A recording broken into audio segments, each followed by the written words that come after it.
तो पाक के टूटने का ये ट्रेलर है। ये कहा जा रहा है बलूचिस्तान को अलग राष्ट्र बनाने की मांग उठने लगी है। सबसे अहम ये है कि जो लोग हैं बलूचिस्तान के वो कह रहे हैं कि भाई अलग कर दो। बलोचों पर पाक आर्मी का अत्याचार लगातार जारी है। बलूचिस्तान के लोगों के लगातार गायब होने से वो परेशान है। तो पाकिस्तान चीन के खिलाफ विरोध प्रदर्शन, प्राकृतिक संसाधनों पर अवैध कब्जे का विरोध किया जा रहा है। ये है पूरा मामला जो अब सामने आ रहा है।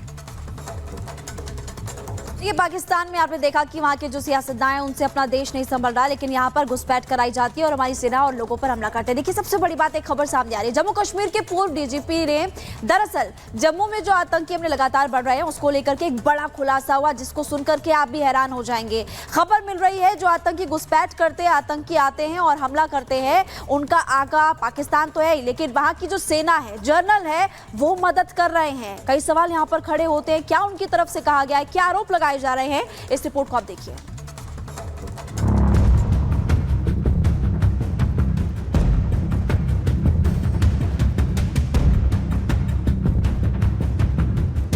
दुनिया में आतंक के सबसे बड़े अड्डे का पर्याय बन चुके पाकिस्तान की एक बड़ी साजिश को लेकर आगाह करने वाली रिपोर्ट आई है।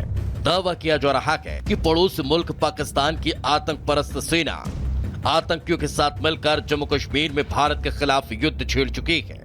दावा किया जा रहा है कि आतंकिस्तान की इस नापाक साजिश की कमान पाकिस्तानी सेना का मेजर जनरल आदिल रहमानी खुद संभाल रहा है और इसने पाकिस्तान में अपने बचे कुचे जिहादी कैडर को बचाने के लिए अब अपने स्पेशल स्ट्राइक ग्रुप के कमांडो को भी जम्मू कश्मीर में घुसपैठ करवा दिया है, जो सीधे तौर पर जम्मू कश्मीर में इन दिनों होने वाली आतंकी हमलों के लिए जिम्मेदार है। ये दावा किसी और ने नहीं बल्कि जम्मू कश्मीर के पूर्व पुलिस महानिदेशक एसपी वैद्य ने किया है। उनका दावा है कि हिंदुस्तान में घुसपैठ करने वाले इन कमांडोज की तादाद तकरीबन 60 से लेकर 120 तक हो सकती है। वायलेंस का ये जो ग्राफ ऊपर जाते हुए देख रहे हैं, ये मुझे लगता है कि इसमें पाकिस्तान आर्मी की डायरेक्ट इन्वॉल्वमेंट है।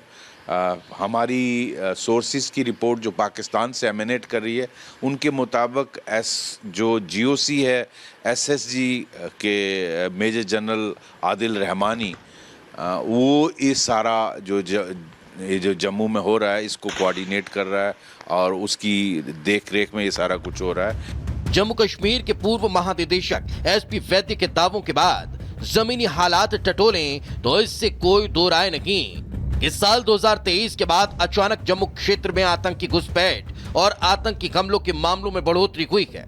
पीर पंजाल के जंगलों से आतंकी निकल कर आते हैं और अचानक वो हमला करने के बाद जंगलों में गुम हो जाते हैं।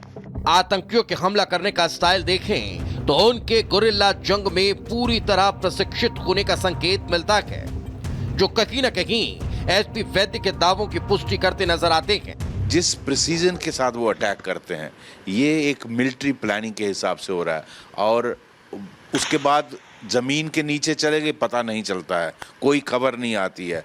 जिस गांव में जाते हैं वहां से कोई इन्फॉर्मेशन नहीं निकलती है।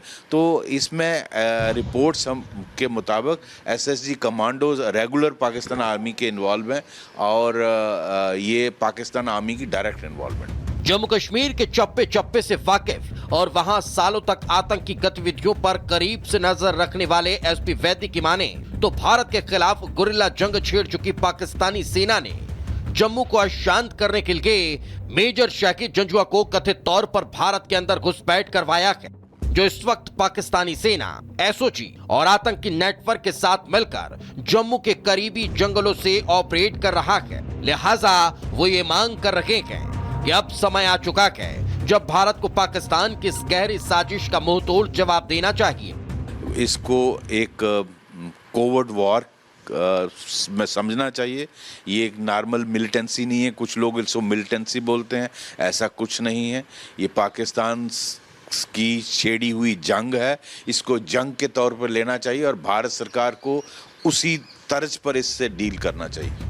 आपको बता दें, पाकिस्तान ने इससे पहले भी अगस्त 1965 में जम्मू कश्मीर में ऐसी ही साजिश को अंजाम दिया था, जिसकी कमान पूरी तरह से पाकिस्तानी सेना के हाथों में थी। पाकिस्तान ने उस नापाक साजिश को ऑपरेशन जिब्राल्टर कोड नेम दिया था। ऐसे में पाकिस्तान को लेकर किए जा रहे इस दावे ने एक बार फिर खतरे का अलार्म बजा दिया है। लेकिन इस बार अहम फर्क है कि 1965 में भारत दर्द आखिरी कद तक बर्दाश्त करता था, लेकिन अब मोदी राज में हिंदुस्तान दुश्मनों को घर में घुसकर मारने का आदी हो चुका है। Bureau report, Republic Bharat. और चलिए आगे बढ़ते हुए अब बात डोनाल्ड ट्रंप की कर लेते हैं। क्यों ट्रंप तानाशाह बनना चाहते हैं और क्यों उन्होंने एक ऐसा बयान दे दिया कि अब उस बयान की निंदा हो रही है, और ऐसा बयान क्या दिया है आपको बताते हैं, रिपोर्ट दिखाएंगे और बताएंगे कि क्यों उन्होंने कहा है कि अगले 4 साल बाद वोट देने की जरूरत नहीं है। देखिए रिपोर्ट।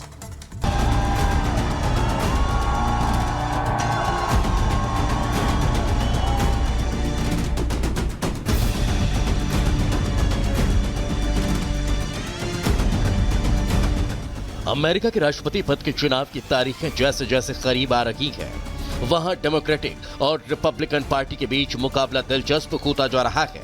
अभी कुछ दिनों पहले तक डेमोक्रेट पार्टी राष्ट्रपति चुनाव में रिपब्लिकन पार्टी की उम्मीदवार डोनाल्ड ट्रंप के सामने कमजोर पड़ते दिखाई दे रहे थे, लेकिन अब तेजी से वहां हालात बदलते दिखाई दे रहे हैं। बताया जा रहा है कि इसके पीछे कई वजह हैं, जिसमें से एक अमेरिका के पूर्व राष्ट्रपति डोनाल्ड ट्रंप का अक्सर दिए जाने वाला अजीबोगरीब बयान, खासकर बीते दिनों जब से डोनाल्ड ट्रंप ने वहां जाने अनजाने लोकतंत्र पर जो इशारों में टिप्पणी की है। उसके बाद डेमोक्रेटिक पार्टी की उम्मीदवार कमला हैरिस अब वहां लीड लेती दिखाई दे रही है। ट्रंप ने ऐसा क्या कहा, ये सुन लीजिए। You won't have to vote anymore, my beautiful Christians. I love you, Christians. I'm a Christian. I love you. Get out. You got to get out and vote. In 4 years, you don't have to vote again. We'll have it fixed so good you're not going to have to vote. आपको बता दें, अमेरिकी नागरिक अपने लोकतांत्रिक अधिकारों को लेकर बेहद जागरूक रहते हैं। ऐसे में रिपब्लिकन पार्टी के उम्मीदवार डोनाल्ड ट्रंप ने जैसे कि बयान दिया, सोशल मीडिया पर उनके इस बयान को लेकर हंगामा शुरू हो गया। लोगों ने एक तरफ जहां ट्रंप के इस बयान की जमकर आलोचना करनी शुरू कर दी, तो वहीं डेमोक्रेटिक पार्टी ने भी ट्रंप के इस बयान को मुद्दा बना लिया और लोगों के बीच ट्रंप को तानाशाह के तौर पर पेश करना शुरू कर दिया। एक तरफ डेमोक्रेटिक पार्टी से चुनाव लड़ रहे एडम शिफ ने इस बयान पर लोगों को कहा कि ये सबूत है कि देश के इस चुनाव में लोकतंत्र दांव पर है। अगर हमें इसे बचाना है तो तानाशाही के खिलाफ वोट करना होगा। अगर ट्रंप चुने गए तो वे देश में चुनाव की प्रक्रिया की खत्म कर देंगे। ट्रंप का बयान देश की जनता के लिए डरावना है। एडम शिफ के इस बयान के साथ साथ अमेरिका के मौजूदा राष्ट्रपति जो बाइडेन का एक बयान भी ट्रंप को इस रेस में पीछे धकेलता नजर आ रहा है, जिसमें उन्होंने राष्ट्रपति चुनाव में अपनी उम्मीदवारी वापस लेने की वजह बताते हुए अमेरिकी जनता से कहा था, cause of American democracy itself must unite to protect it. You know, in recent weeks, it's become clear to me that I need to unite my party in this critical endeavor. I believe my record as president, my leadership in the world, my vision for America's future, all merited a second term. But nothing can come in the way of saving our democracy.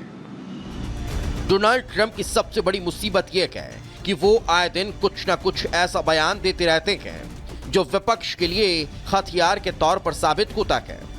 इससे पहले भी उन्होंने पिछले साल 7 दिसंबर को एक interview के दौरान कहा था कि वे फिर से राष्ट्रपति बने तो एक दिन के लिए तानाशाह बनेंगे। हालांकि पूर्व राष्ट्रपति डोनाल्ड ट्रंप ने यह बयान मैक्सिको के बॉर्डर को बंद करने और ऑयल ड्रिलिंग को मंजूरी देने के मसले पर दिया था, लेकिन कहीं न कहीं उनका बड़बोलापन वहां होने जा रहे राष्ट्रपति चुनाव की रेस में उन्हें नुकसान पहुंचाते दिखाई दे रहा है।